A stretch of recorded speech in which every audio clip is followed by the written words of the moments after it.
time, we have the greatest buying power. Why is that? Right? We're talking about what, $1.5 trillion buying power? As a matter of fact, it's been stated that if we were a nation among our own, we'd be ranked number 12 to richest nation. Okay? So something's definitely wrong with the picture. Okay? So for me, I knew that because I do speaking engagements and I talk to people around Harlem and other parts of the United States, that I couldn't be in a lot of places at the same time. So it only made sense to me to come up with a book called Harlem Deserves Your Credit. And the reason why I named it that is for two reasons, particularly because I give homage and respect for those who have paved the way in Harlem. I mean, come on, if people have the inclination of knowing how Harlem was back in the days, okay, they would raise their eyebrow and say, you know what, I had no idea and I should learn more about this. And I don't say that to the folks who know and respect Harlem. I'm talking about the younger folks and maybe even the millenniums who really have no inclination. I mean, they know the basic people. You know, they know maybe Malcolm X, of course, right? They may know Marcus Garvey, okay? They may even know Clayton Powell Jr. But there are other people that they don't know about, like Langston Hughes. As a matter of fact, today, I went to the residence of Langston Hughes. He actually lived on 127th Street, right here on Madison Avenue. And I'm gonna tell you right now, I went there and you would not realize how that building is such an iconic building. But it doesn't look lustrous like it used to be back in the days. The decorum is really bad-ridden. And I look at it in awe and say, I can't believe this. This man was well known, one of the most prolific writers and poets in Harlem back in the 50s and the 60s, but his former dwelling does not look like what it used to be back in the day. So I paid homage and respect to that. So what I'd like to do at this time, just read about a couple of excerpts in the book that I think you might find very interesting. So if it's okay with you guys, is that okay? Yes. All right. All right, first of all, this is the month of women, right? This is Women's Month, empowering the women. And I think one of the things I'd like to do is just kind of read off something that I would like to give some acknowledgement in my book to the African American woman, okay? So I'm gonna start off like that. All right, here's the acknowledgement. It says, we are so proud of you, African American women. You hold it down in so many areas of life, and now you are leading America in the small business entrepreneurship. The free enterprise system should be taken advantage of, especially if someone has an entrepreneurial spirit that yearns to express itself. May God grant you strength, faith to carry you down that road of success. You are hope and a beacon for the young women in the world. Okay? So I had to put that in there. Okay? Because the sisters, they deserve a lot of homage and respect. Our mothers, our sisters, you know, because they paved the way. And, you know, it is something that I had to put in out of respect. Okay? Now here's the introduction. It says, Harlem is the Mecca of Black America. I lived here most of my life. Born in Brooklyn, moved to St. Thomas, Puerto Rico, then back to New York, where I lived on 125th Street between Amsterdam and Morningside. Harlem has spawned this greatness, such as the talents of Langston Hughes, Billie Holiday, Sammy Davis Jr., the charisma of Malcolm X and Clayton Powell Jr. The list of great Harlemites is a long one. They were all crusaders and trailblazers, and we are grateful for their impact on our culture. Harlem has always been the cornerstone of black movements nationwide. However, there has never been a movement to improve black American community financial literacy. Scattered efforts have provided us education about building credit aren't enough. What's needed is a credit crusade for our culture. Basic concepts and general introduction to rules of credit are the focus of this book. Good credit opens doors to new options, opportunities. The people of Harlem and the people of color nationwide deserves this, right? Now, as Brother R.o.j.o was talking about how I created a sort of an anecdote or narrative about credit, right? And how it segued into learning about credit, just based on my experience. And you guys may be able to relate to some of these stories I'm going to read right now. One of the chapters is called He Owes You Too. All right, there's a guy on our block I'm sure everyone would recognize. Okay? He was known for his mendacity. That means he was known for his lying. Okay? Now, I'll call him Lying Daily, okay, because he's such a liar, right? Lion borrowed money from just about everyone around the block. But it usually took a while before the word would get out. Hey man, have you seen Lion Daily? He owes me $1. The response would come, hey, he owes me money too. Other victims of Lion's borrowing would gather in corners like in the days of the old stock exchange. By then, Lion was a wanted rascal. Needless to say, his credibility, his reputation in the neighborhood was ruined. He never would be able to borrow money from anyone on the block again. Now, this reminds me of how the creditors and lenders sometimes view consumers who borrow money from them, but don't pay them back in agreed terms. Once you have a reputation of not paying back what you owe, this information is placed on your credit report, and it is a lot harder to get credit. Mom always said, if you value nothing in life, you must value your word. But why is credit so important? Well, let's take a look. Well, in a larger world, companies' ratings can be simplified as it says. If you forget your wallet at home and you really need an item inside the store, and this is the store that you would frequent, wouldn't you want the manager to give you the item trusting that you'll be able to pay them back? Mm-hmm. Okay? Now, back in the days, that's the way it used to be. There's a chapter here that talks about the book, the credit, the book. Okay? Remember the time where, this is for some of our folks, remember the time when there was that credit book, right? Like, your mom would get credit from the store owner, and she'd say, hey, look, I want you to get these items for me. And you go downstairs and say, listen, George, my mom wants some sugar, some milk, some this and that and the other. And he'd go like this. Hold on, let me see. What's your name? Okay, you write it down, jot down the date and everything, right? Yep. Just on the word, just on the trust. Okay, because sometimes things got hard. Say that? Till Friday. Till Friday. Till payday, right? So he trusts, and it was a trust factor. So the book, Still got that some places, but it's kind of rare these days. I mean, credit cards have really taken it over, but the thing is the fact that, that's not really in our society that much anymore. It was a word, it was your bond, and that's what we basically went on.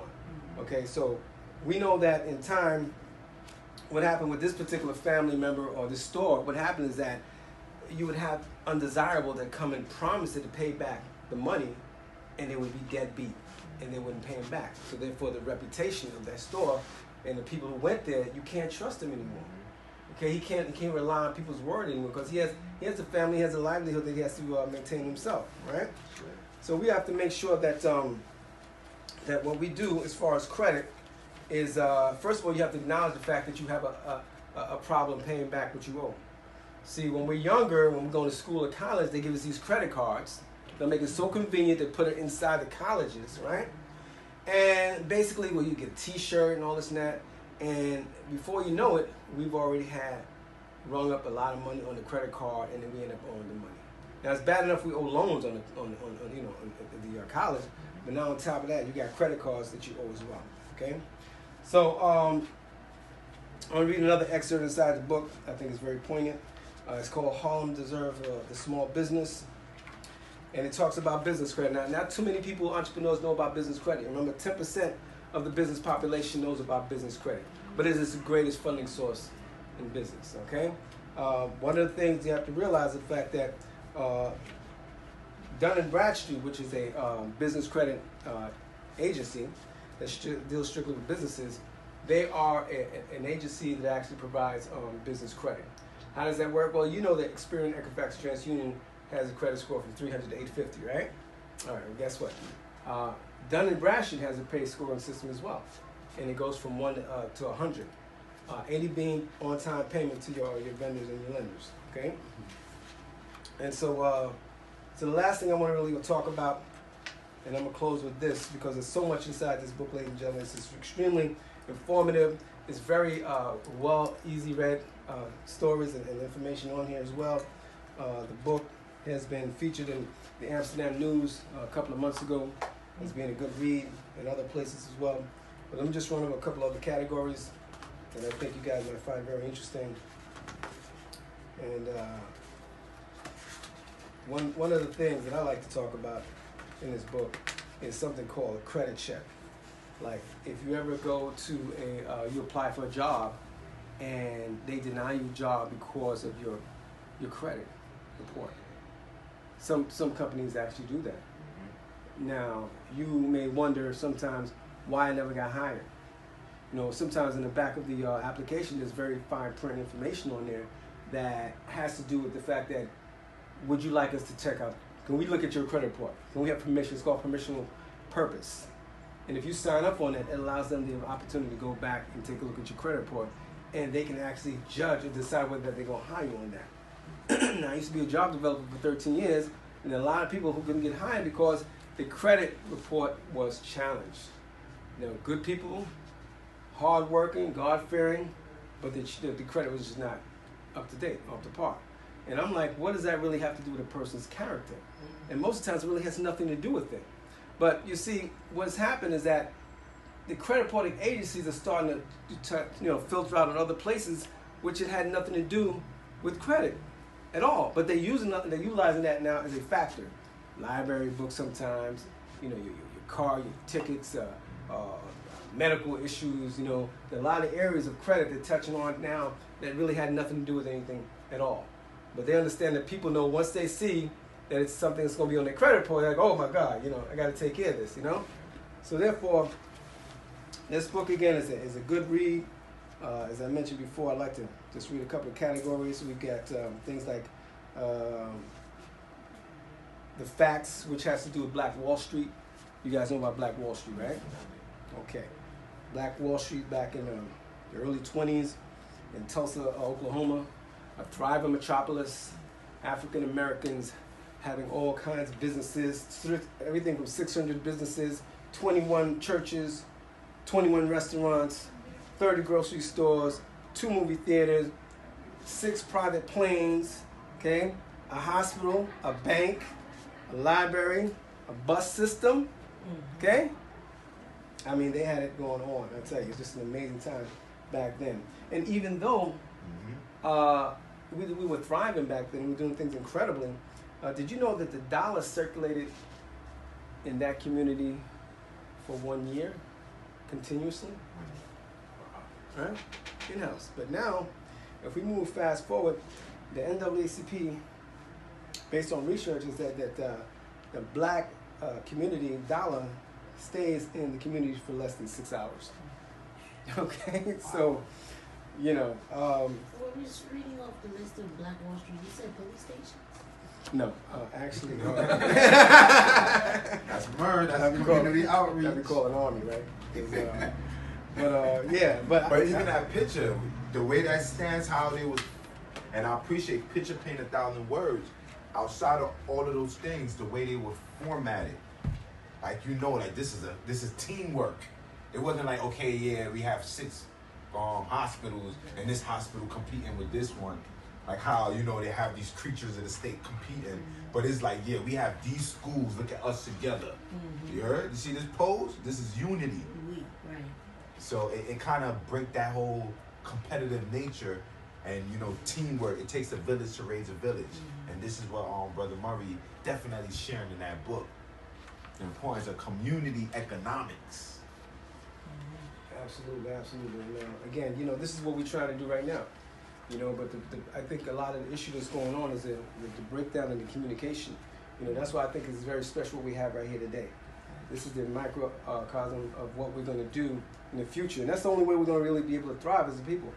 To be able to take our individual talents and services and products, galvanize, come together, provide the services, and barter or work within our community to keep the money flowing so we can enrich ourselves in the end, right? In addition to that, we want to educate our young people. See, if we can get them while they're young, right? Can you imagine that? If we empower them as they're young, and then they grow and they blossom as entrepreneurs and really spiritually uplifted young folks, then our job is pretty much done, And so, again, guys, the book is called Home Deserves the Credit. There's a lot more in here, a lot more information, tells you how to build, maintain, and establish your credit. And I just want to tell you one other thing, too, really quick. We provide credit restoration services to those who are in need. Now, I'm going to tell you something right now, and I always talk about this. I talk about this in October. I tell people exactly what's going to happen with their tax money. Going to them. This is what happens. This is the scenario. All right. Christmas is coming, right? You want to buy all these nice presents, right? Into the game. You want to charge it. You want to spend the money. Charlie Boo needs a scarf. Felicia needs a new pair of pants or a jacket, and my son, and everyone is thinking about really just giving for the holidays. We get caught up in it. It gets very festive, which is a good thing. Then what happens is that you go, well, damn, my tax money's coming. So, you know, certainly I'll be able to pay back whatever I owe on my card.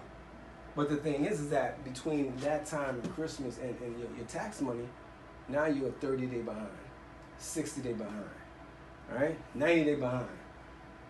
Potentially going into collections because you're waiting for the tax money.